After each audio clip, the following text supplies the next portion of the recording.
एक छोटे से गांव में, जहां पहाड़ों की चोटियां बादलों से मिलती थीं और नदियां मीठे पानी से बहती थीं, एक लड़की रहती थी जिसका नाम नेहा था। नेहा के बाल रात के अंधेरे की तरह गहरे और चमकदार थे, और उसकी आंखें ऐसी थीं जैसे साफ आसमान का नीला रंग। वह हमेशा नीले रंग के कपड़े पहनती थी, जैसे वह आसमान और समुद्र की रानी हो। गांव वाले उसे नीली आंखों वाली लड़की कहते थे। नेहा की जिंदगी सादा थी, लेकिन उसके दिल में एक ख्वाहिश थी।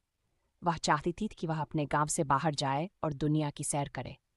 एक दिन उसे एक पुराना नक्शा मिला जिस पर एक जगह रहस्यों का जंगल लिखा हुआ था। नेहा ने फैसला किया कि वह इस जंगल को ढूंढेगी। नेहा ने अपना थैला बांधा और सुबह सवेरे गांव से निकल पड़ी। उसने नीली साड़ी पहनी हुई थी और उसके बाल हवा में लहरा रहे थे। वह पहाड़ों के रास्ते चलती रही, जहां पक्षी गा रहे थे और फूल खुशबू से भरे हुए थे। जब नेहा जंगल के करीब पहुंची तो उसने देखा कि पेड़ों के बीच एक हल्की सी नीली रोशनी चमक रही है।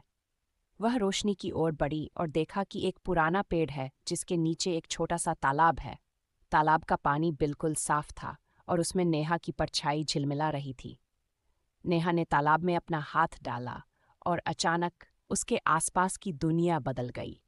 वह एक जादुई जगह में पहुंच गई, जहां आसमान हमेशा शाम के रंगों से भरा रहता था और पेड़ों के पत्ते नीले रंग में झिलमिलाते थे।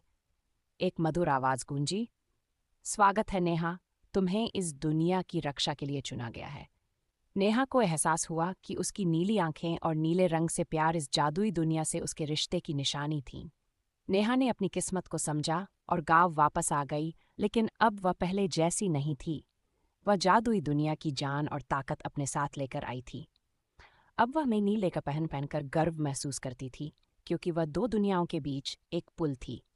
गांव वाले अब भी उसे नीली आंखों वाली लड़की कहते थे, लेकिन अब उसकी आंखों में एक गहरा रहस्य था जो सिर्फ वही जानती थी।